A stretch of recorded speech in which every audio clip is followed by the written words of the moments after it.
ጀማሪዎች እነዚህን የእንግሊዘኛ ግራመሮች ማወቅ ይኖርባቸዋል። ዊል ቢ፣ ዊል ሃቭ፣ ሃዝ ቢን፣ ሃቭ ቢን፣ ዊል ዱ፣ ሃቭ ደን። እነዚህን ግራመሮች ካወቃችሁ እንግሊዘኛ ቀላል ይሆንላችኋል። እነኚህ ግራመሮች በንግግራችን ውስጥ የማይቀሩ ሁሌም ልንጠቀምባቸው የምንችላቸውና ግዴታ እነዚህን ማወቅ ያለብን ግራመሮች ናቸው።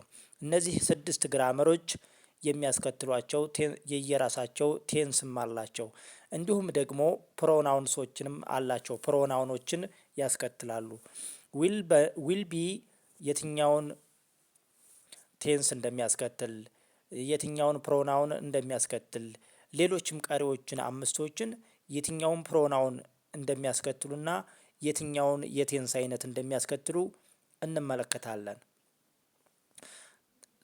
ለምሳሌ ዊል ቢ ፊውቸር ኮንቲኒየስ ቴንስን ሲያስከትል ፕሮናውኑ ለሁሉም ይጠቀማል። ሁሉንም ፕሮናውኖች ይጠቀማል። ለምሳሌ አይ፣ ሂ፣ ሺ የተሰኙ ፕሮናውኖችን ይጠቀማል። ዊል ሃቭ ደግሞ ፊውቸር ፐርፌክትን ሲጠቀም ለሁሉም ሲሆን ፕሮናውኖችን ሁሉንም ፕሮናውኖች የሚጠቀም ሲሆን አይ፣ ሂ፣ ሺ የተሰኙ ፕሮናውኖችን ይጠቀማል። እንዲሁም ደግሞ ሃዝ ቢን ደግሞ ፕሬዘንት ፐርፌክት ሲሆን የሚጠቀማቸው 3 ብቻ ናቸው። ከዚህ ላይ ልብ ማለት አለባችሁ። ሃዝ ቢን የሚጠቀመው ፕሬዘንት ፐርፌክት ሲሆን የሚጠቀማቸው ፕሮናውኖች ሂ፣ ሺ፣ ኢት ብቻ ናቸው። እነዚህን ብቻ ነው የሚጠቀመው። ሃቭ ቢን ደግሞ ፕሬዘንት ፐርፌክት ሆኖ በቴንስ ደረጃ ከሃዝ ቢን ጋራ ተመሳሳይ ሆኖ የሚጠቀማቸው ፕሮናውኖች ግን ባለ ብዙ ቁጥር የሚባሉትን ይጠቀማል። አይ፣ ዩ፣ ዊ፣ ዘይ የተሰኙ ፕሮናውኖችን ይጠቀማል።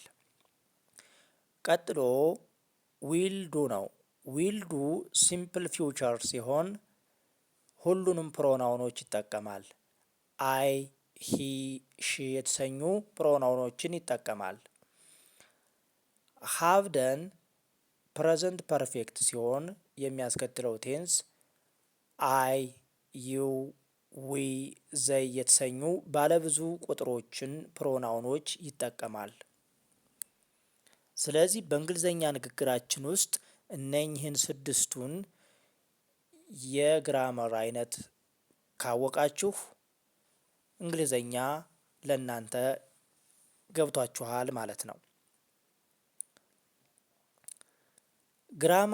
ግራመር ማለት በእንግሊዘኛ ንግግራችን ውስጥ በየትኛውም የእንግሊዘኛ ንግግራችን ውስጥ የማይቀር ግዴታ የእንግሊዘኛ ንግግር ስናደርግ ግራመሮችን መጠቀም ይኖርብናል። ምክንያቱም ሰዋሰው ወይንም ደግሞ ግራመር ማለት በእንግሊዘኛ ንግግራችን ውስጥ እየገባ የሚያስተካክልልን የአነጋገር ስትራክቸር ወይንም ደግሞ ቅርጽ ነው። ቅርጽ የሚያስይዝልን እንግሊዘኛችንን የተወላገደውን እንግሊዘኛችንን የሚያስተካክልልን ግራመር ነው። ታዲያ የራሱ ሕግ አለው። እነኚህን ሕጎችን ለዛሬ ያዘጋጀውላችሁን በደንብ አድርገን እንመለከታለን።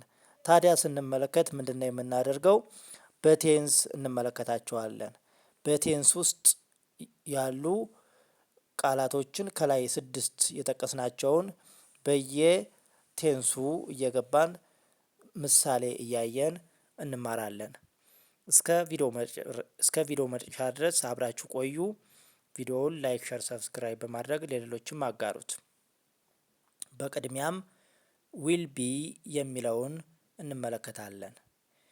ዊል ቢ ይሆናል፣ እየሆነ ነው ያለው፣ በድርጊት ላይ ነው ያለው የሚለውን ሲገልጽልን ፊውቸር ቴንስን ይገልጻል። ፊውቸር ኮንቲኒየስ ቴንስን አሊያም ፊውቸር ሲምፕልን ሊገልጽ ይችላል። ዊል ቢ እንደየ ምሳሌው ማለት ነው። ታዲያ ዊል ቢ ወደፊት የሚሆንን ነገር ወይንም ደግሞ ወደፊት በአንድ የተወሰነ ጊዜ ላይ እየተከናወነ የሚቆይን ድርጊት ለመግለጽና ለማመላከት እንገለገልበታለን አሊያም ደግሞ እንጠቀምበታለን። ማን? ዊል ቢ። ዊል ቢ ፊውቸር ኮንቲኒየስ ቴንስ ነው ወይንም ደግሞ ፊውቸር ቴንስ ማለትም እንችላለን። ምክንያቱም በኤግዛምፕል ሲቀመጥ ነው የሚለየው። ምሳሌ እንመልከት። ዊል ቢ ኤ ዶክተር። አይ ዊል ቢ ኤ ዶክተር። አይ ዊል ቢ ኤ ዶክተር። ኤ ዶክተር መሀልና አይ ውስጥ ዊል ቢ አለች። ዊል ቢ ከዚህ ላይ ምንድናት? ወደፊት እሆናለሁኝ። ዶክተር እሆናለሁ ነው። ዶክተር እሆናለሁ። አይ ሳብጀክት ነች። ዊል ወደፊትን የሚያመለክት የቴንስ ግራመር ነው። አይ ዊል ቢ ኤ ዶክተር። ዶክተር እሆናለሁ። ዶክተር እሆናለሁ።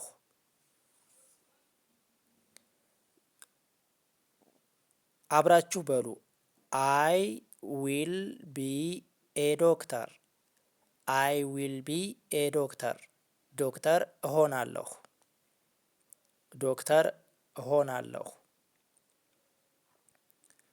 ሌላኛው ምሳሌያችን አይ ዊል ቢ ወርኪንግ ቱሞሮ። አይ ዊል ቢ ወርኪንግ ቱሞሮ። ነገ እሰራዋለሁ። ነገ ስራ አለብኝ። ነገ ስራ ላይ ነኝ። በነገው ዕለት ስራ ላይ ነኝ፣ ስራ እሰራለሁኝ ነው። አይ ዊል ቢ ወርኪንግ ቱሞሮ። ነገ ስራ ነኝ። ነገ ስራ ነኝ ማለት ስንፈልግ የምንጠቀምበት የቴንስ አይነት ነው። ታዲያ ማንን አስከተለ? ዊል ቢ። በንግግራችን ውስጥ ዊል ቢ በጣም ወሳኝ ልናውቀው የሚገባ ነገር ነው ማለት ነው። አሁን ደግሞ ዊል ሃቭን እንመለከታለን። ዊል ሃቭ አንድን ነገር ማድረግን አድርጎት እንደቆየ ይኖረዋል ወይንም ደግሞ አድርጎት ድርጊትን አንድ ሰው አድርጎት ቆይቷል፣ ድርጊቱን ተግብሮታል የሚለውን ያመላክትልናል። ከፊውቸር ፐርፌክት ቴንስ ውስጥ ይመደባል። ዊል ሃቭ። ዊል ሃቭ ፊውቸር ፐርፌክት ቴንስ ነው። ስለዚህ ዊል ሃቭ ማለት አድርጎት ድርጊት ማለት ነው። ወደፊት በአንድ የተወሰነ ጊዜ ላይ ተጠናቆ የሚያልቅን አንድ ድርጊት ለመግለጽ ይጠቅመናል። ምን ይጠቅመናል? ወደፊት በአንድ የተወሰነ ጊዜ ላይ ተጠናቆ የሚያልቅን ድርጊት ለመግለጽ ይጠቅማል። ምሳሌ እንመልከት። አይ ዊል ሃቭ ኤ ካር ኔክስት ይር። አይ ዊል ሃቭ ኤ ካር ኔክስት ይር። አያችሁ ዊል ሃቭ እንዴት እንደገባ። የሚቀጥለው አመት መኪና ይኖረኛል። ፊውቸር ፐርፌክት ነው። የሚቀጥለው አመት መኪና ይኖረኛል። አይ ዊል ሃቭ ኤ ካር ኔክስት ይር። የሚቀጥለው አመት መኪና ይኖረኛል። ሌላ ምሳሌ እንመልከት። ባይ 5 ፒኤም አይ ዊል ሃቭ ፊኒሽድ ዘ ወርክ። ከቀኑ 11 ሰዓት ሲሆን ስራውን አጠናቅቃለሁኝ፣ ስራዬን እጨርሳለሁ እያልን ነው። በፈረንጆች 5 ፒኤም ማለት በእኛ በኢትዮጵያ 11 ሰዓት ከቀኑ ማለት ነው። ባይ 5 ፒኤም አይ ዊል ሃቭ ፊኒሽድ ዘ ወርክ። ከቀኑ 11 ሰዓት ሲሆን ስራዬን አጠናቅቃለሁ፣ ስራውን እጨርሰዋለሁኝ ማለታችን ነው። ታዲያ ከዚህ ላይ ዊል ሃቭ ፊውቸር ፐርፌክትን ይገልጽልናል ማለት ነው። ስለዚህ በእያንዳንዱ ንግግራችን ውስጥ ዊል ሃቭ በጣም ወሳኝና ልናውቀው የሚገባ ነው ማለት ነው።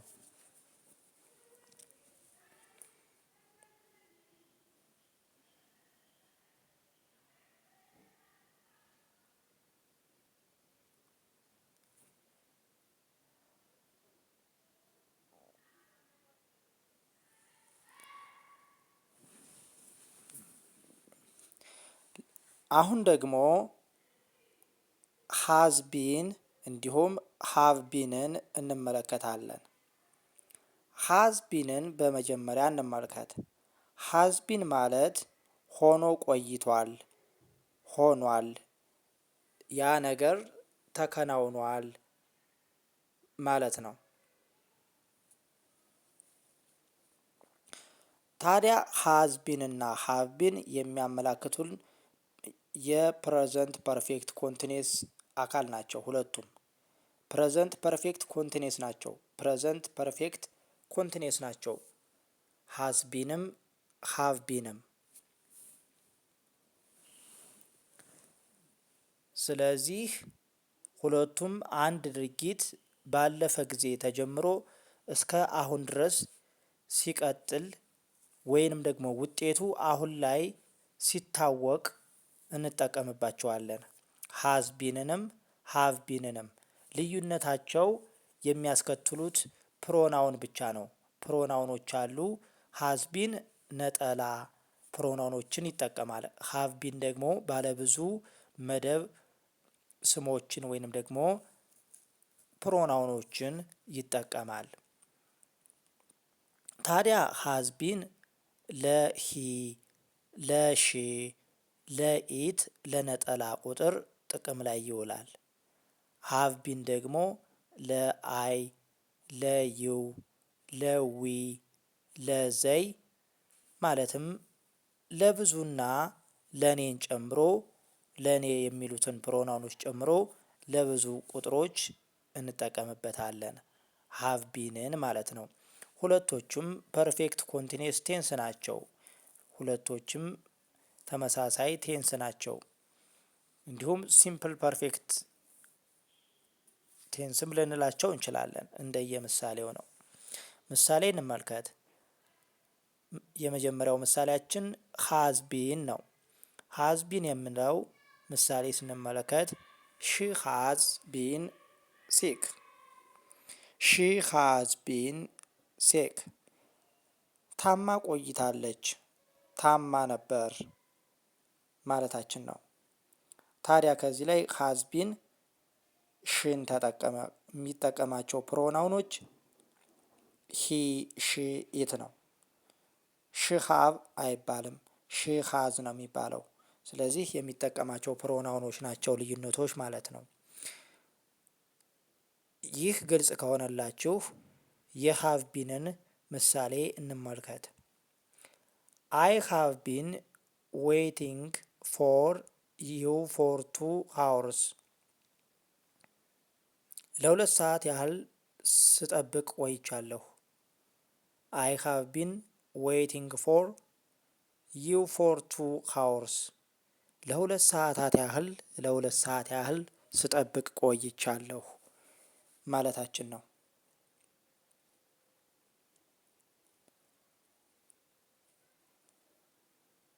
ግልጽ ነው።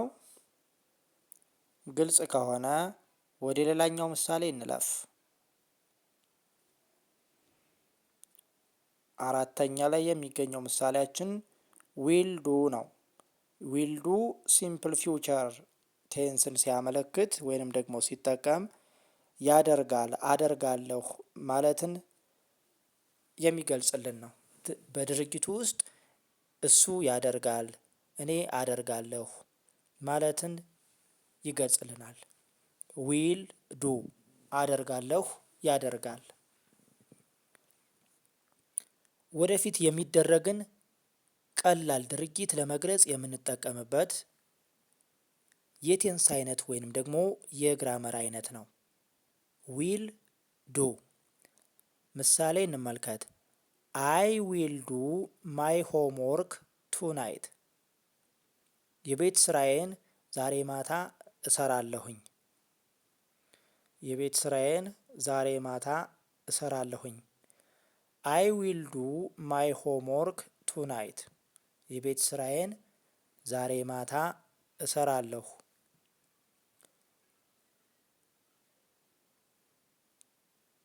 ግልጽ ነው። ግልጽ ያልሆነላችሁ ነገር ካለ ኮሜንት ላይ ጻፉልኝና አስረዳችኋለሁኝ። አምስተኛና በጣም ጠቃሚ የሆነው ከፕሬዘንት ፐርፌክት ቴንስ የሚመደበው ሃቭ ደን ነው። ሃቭ ደን አድርጌዋለሁኝ፣ አጠናቅቄዋለሁኝ፣ ጨርሼዋለሁኝ የሚለውን ድርጊትን ያመለክትልናል። አንድ ድርጊት አሁን ተጠናቆ ሲያልቅ የምንጠቀምበት የቴንስ አይነት ነው። ፕሬዘንት ፐርፌክትን የአሁን ጊዜን ድርጊት ያመለክታል። ሃቭ ደን። ታዲያ ሃቭ ደን በእንግሊዘኛ ንግግራችን ውስጥ በጣም ወሳኝና ልናውቀው የሚገባ የንግግር አይነት አሊያም ደግሞ የግራመር አይነት እንዲሁም የቴንስ አይነት ነው። ሃቭ ዱ የሚባል ሰዋሰው የለም። እዚህ ላይ መሳሳት የለብንም። ሃቭ ዱ የሚባል ሰዋሰው ወይም ደግሞ ግራመር የለም። ትክክለኛው ሃቭ ደን ነው። እዚህ ላይ እንዳንሳሳት። ሃቭ ዱ አይባልም። ሃቭ ደን ነው የሚባል። ዱ ደን ነው የሚባል እንጂ ሃቭ ዱ አይባልም። ሃቭ ደን መሆኑን በደንብ ማወቅ ይኖርብናል። ምሳሌ እንመልከት። አይ ሃቭ ደን ዘ ታስክ። አይ ሃቭ ደን ዘ ታስክ።